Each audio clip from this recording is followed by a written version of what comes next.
Welcome to Linda's TV show. If it is your first time of stopping by, you like the channel and the video, please subscribe and put on your notification bell so that you will be able to know when I upload a new video. In this channel, I bring to you information across the globe, what is happening in the world, especially Nigeria. So after watching the video, your opinion, your contribution is highly needed. Do it constructively in the comment section as we are going to watch this video together. Yes, I'm watching it together with you. Then later, we'll come to the comment section to discuss about it. Remain blessed as we watch. It's impossible. Nothing is impossible. But in a situation where some people want to turn their fellow citizens into third-class citizens, you cannot have the unity. The word unity itself comes from friction, conflict. When A and B are in conflict, A and B must agree on certain principles, conditions, conditionalities, configuration, and so on and so forth for you to have unity. But a situation where party A believes that it does not owe party B any explanation, a situation where party A views party B as its perpetual slave, you can never have unity.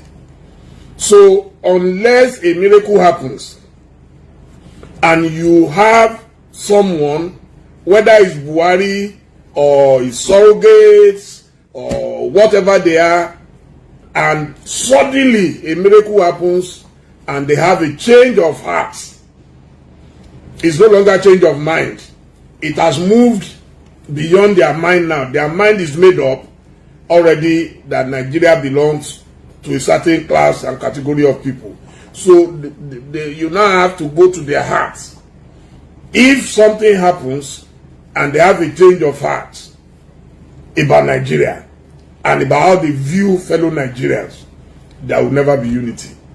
And I can tell you, it is getting worse by the day. Each time we try to appeal to the conscience of our current leaders and tell them that the best legacy you can leave behind in Nigeria is to unite the people of Nigeria, the more they come back with acts of provocation. What is causing the tension today is the fact that our leaders are deliberately provoking some parts of Nigeria. And that cannot continue forever. I always tell people that no nation has ever lived perpetually in stupidity and backwardness. And Nigeria is not going to be an exception.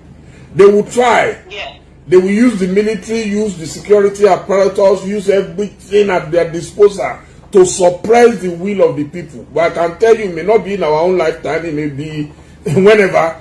But I know that a day will come when the history of Nigeria will be written. And we will all look back and say, so what happened?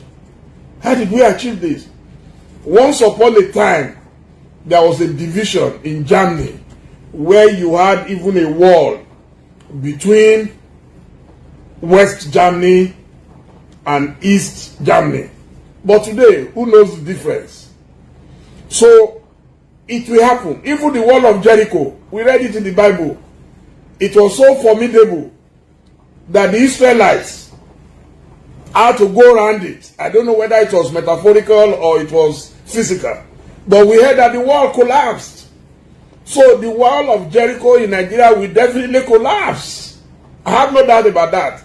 You see, the people who govern us lack a sense of history.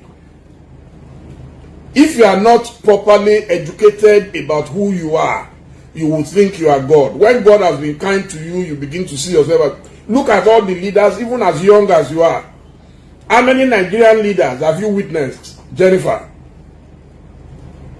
I'm sure you know of Babangida, you will know of Absalami Abubakar, you will know of Obasanjo, you will know of Umaru Musa Yar'Adua, you will know of Jonathan, and of course you know of Buhari. So tell me, all the people who governed before Buhari, where are they today? Do they still have the same power they wielded just a few years ago. So why is anybody wasting his time thinking you can just put the ropes around the necks of Nigerians and you just lead them to slaughter? It doesn't make sense to me. And as someone who had been a supporter of Buhari, I am thoroughly embarrassed that we could find ourselves at this level. It's such an unforgivable and unfortunate situation that we have found ourselves. So those of you who are preaching unity, I wish you the best of luck. But the best people to preach to is not people like me, because I don't have any problem with other Nigerians. It is those Nigerians who have problems with their fellow Nigerians that you should go and talk to. And you should start with your leaders, with the president and everything. But if you are talking to us, it's like what Ifabella used to say. It means you are clapping with one hand, you are hiding behind one finger, and it will never fly. A Nigerian kid who was born 5-6 years ago already knows the problems of Nigeria. To say you want to understand the problems of Nigeria, I disagree. We all know the problems. It's the solution. And the solution is that each and every one of us must make a conscious effort and sacrifice. In fact, the key word is sacrifice. Anybody, and I've said this repeatedly, any leader, a president of a country as big, as complex, and complicated as Nigeria, who wants to represent the interests of his place of birth, cannot succeed. A president is supposed to be for everybody. If you want to represent your area, then you must be an emir, a chief, a warlord, a bandit, like you have it all over the world, where people fight. They fight for the rights of their own people. But in a union, everybody must agree to sit together. A president cannot tell me, a president, you cannot say you don't know the problem of Nigeria. Before our very eyes, there are bandits in Nigeria. And you have a leadership that knows the whereabouts of these bandits. And they are untouchable. And then you now go after those who have not carried any weapon against their country. But just for talking, you go after them. Just for saying, if this thing persists, we will react and retaliate. You go after them. You will get the police to go after them. And the same police and military will not go after those who have already committed acts of treason. You can't do that and tell me you don't know the problems of Nigeria. Those who were calling for restructuring, they are the grammarians. There are people who are no longer interested in restructuring. That what are you restructuring? Who will do the restructuring? Who will even agree to the restructuring? But let me tell you, the sad part is that those who are mostly affected now, I didn't mind. You see, let me tell you, if the North decides that they want Sharia law, I have no problem with it, as long as you are not going to come to my state and compel me to follow Sharia when there is no Sharia in my constitution. These are some of the issues that we have. If you like, you can say you don't mind if there are bandits in Zamfara. I'm not from Zamfara. Do you understand? But if you export it from Zamfara and you are going southwards and you are saying the people of the south have no right to cry out and put a stop to it, then something is wrong. That is the problem we have. That look, if it is convenient for you for bandits to operate unrestrained and unabated, that's your business. But you cannot say that someone will come to my farmland, I planted my maize, planted my yam, and you just bring cows and they roam majestically on my farmland, and you tell me I have no right to complain. So what manner of leader are you? So that is the problem. I don't have anything personal against anybody. I have a lot of fantastic Fulani friends, well educated, very urbane, very cultured. But the opposite, they've allowed the opposite. those who are not educated, those who don't contribute anything meaningful, they don't pay anything, nothing to the state, and a lot of them are even acknowledged as foreigners. You allow them to roam freely and you don't do anything about them, and then you have a Sunday Igboho in Ibadan who is saying, no, I'm not going to sit down, arms akimbo, and watch some people, foreigners, invaders, whatever you want to call them, come to my farmland and destroy everything, and you tell me I have no right. How do you talk about unity to me? That is the problem. Thank you. You cannot dialogue with yourself. You cannot dialogue with someone who does not want any dialogue. You cannot talk to somebody who says you are a slave, and if you say you want to go, I will injure you, I will not let you go because I control the military, I control the police. That is the problem. So what you are doing now is you are just scratching it on the surface. There are fundamental issues to be addressed. I am not going to participate in a dialogue or conversation that I know will lead nowhere. These people have made up their minds. They are not stupid. They know what they are doing. They've planned it over time. And they've decided that you and I have no right to challenge it. And so, and unfortunately, you also have leaders in the southwest, in the southeast, in the south-south, in the north-central, and all across Nigeria. You have leaders who are chicken-hearted. I read a region of Nigeria over the weekend that they formed a security committee. And what is the agenda of the security committee?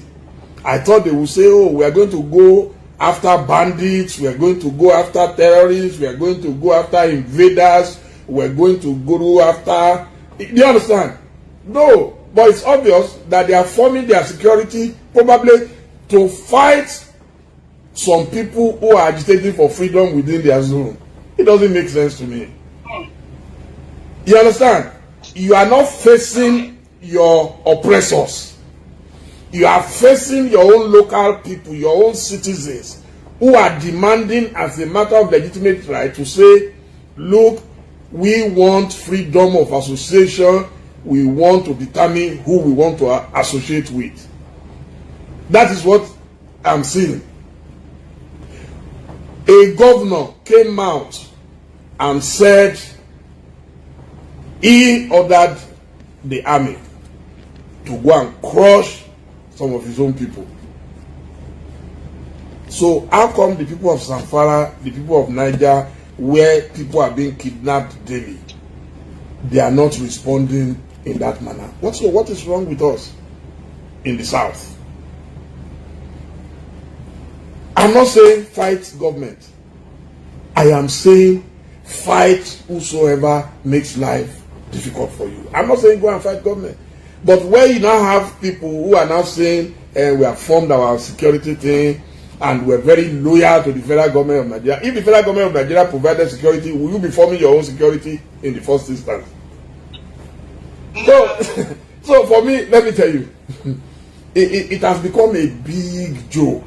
But what I know is that a day will be a day when the monkey will go to the market, and it will be a different story. That is, I have no doubt. History has taught me. Let me tell you, what shall it profit a leader if under his watch everything falls apart? I don't know what any leader will, so that in the future they will say, yes, you champion the cause of your people. Is that all there is to life? A good leader should be a global statesman. When you mention Nelson Mandela, when you mention Moshood Abiola, when you mention Mwalimu Julius Nyerere, when you mention Jomo Kenyatta, when you mention Pandit Nehru, when you mention all these great people, when you mention Mother Teresa, when you mention Prophet Muhammad, when you mention Jesus Christ, when you mention Buddha, all of them at different times in their history, they did something that the world is celebrating till today. So why our own leaders so myopic? Why are they so unambitious? Why are they so visionless that they cannot see the bigger picture? Deep in the shadows, I know. Welcome to my channel. If this is your first time or first day of coming across my YouTube channel or seeing my face, you are highly welcome. Herzlich willkommen zu meinem Kanal. Mein Name ist Linda Chukwueze. Ich komme